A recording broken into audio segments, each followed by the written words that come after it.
Alright, hey guys, hey, welcome back to the Speed Duel Deck Profile. Hey, today we're looking at an Invitation to the Society. This is the White Veil skill.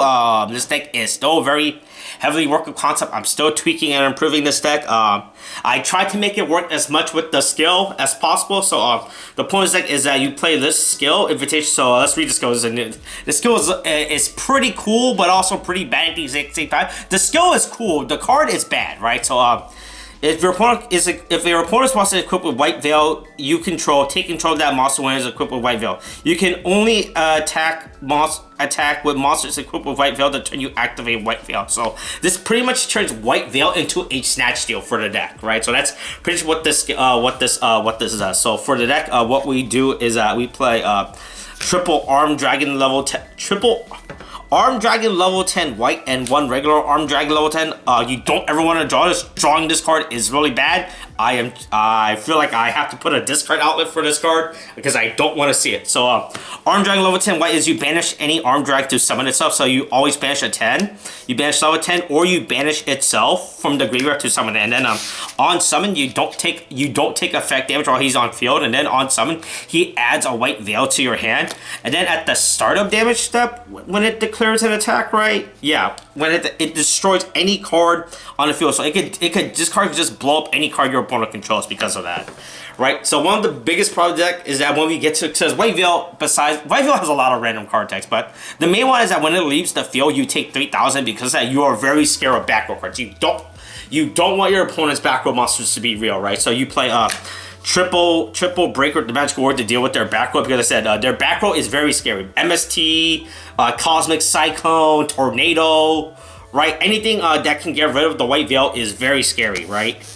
And that's it for the monster count. The monster count is fairly low because, like I said, you're mainly trying to take your opponent's boss monsters or their big monsters with the White Veil. And you just have Armed Dragon level 10 as like a backup beater in this deck. And Breaker is he's a cool dude, right?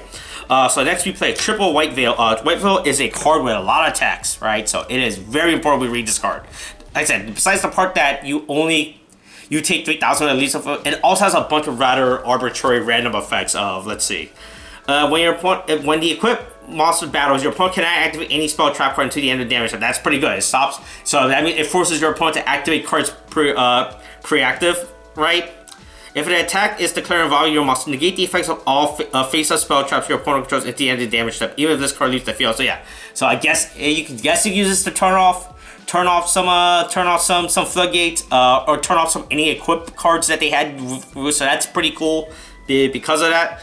When the equipped monsters destroys an opponent monster battle, you can destroy all spell trap cards your opponent controls. When this face-up card in the spell trap zone leaves the field, that player takes 3,000 damage. Like I said, the 3,000 part is the most important thing that you care about. So I get this card just tries to deal with back row cards. But like I said, if your opponent does something before you're able to connect, it's very scary, very dangerous because you just take 3,000, right? That's pretty much all of your life points in a format with only 4,000 life points. So next, other cards, besides from playing Armed Dragon to search, we also play triple Hidden Armory. This gets White Veil, gets from graveyard, gets from deck, so that's pretty good, right? If anything, if you want, you can probably drop down the amount of White Veils, right, down to like 2 because of the Hidden Armory. I said we are very scared of back row, so triple MST. Just say no. Hey, your opponent, no, I don't wanna deal with your back row. I'm just gonna get rid of it.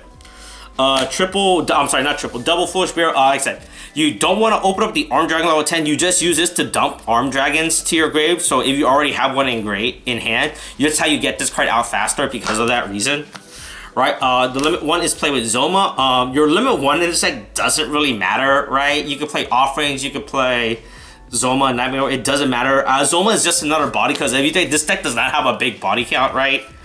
Right, because these guys are pretty much dead in the hands until you can get them in graveyard to start it. Breaker is just there to deal with the back row, and you're relying a lot on the White Veil to steal the opponent's monster. So I guess you play Zoma. So you play Zoma as an additional body to help you deal with cards, and then 3 Windstorm. I didn't know, but I just put it. You can play Canada, I guess. Even you can play his own Canada. I don't really care. If you want another Book of Moon monster or whatever, but yeah, that's just another card. Like I said, this slot is open to wherever the fuck you want this to be, but yeah, that's the main deck. And like always, the extract this era is a bunch of extract monsters when we don't play Waking the Dragon, but you make your opponent think you're playing Waking the Dragon. Cyberman, Jumbo Drill, Dragoon, Ojama King, Vehicle, I don't know. Here's a Meteor Dragon. I don't know. Meteor Dragon was cool. Is this the Super or is this the oh, it is the reprint. Never mind. I thought this was the original Super I had.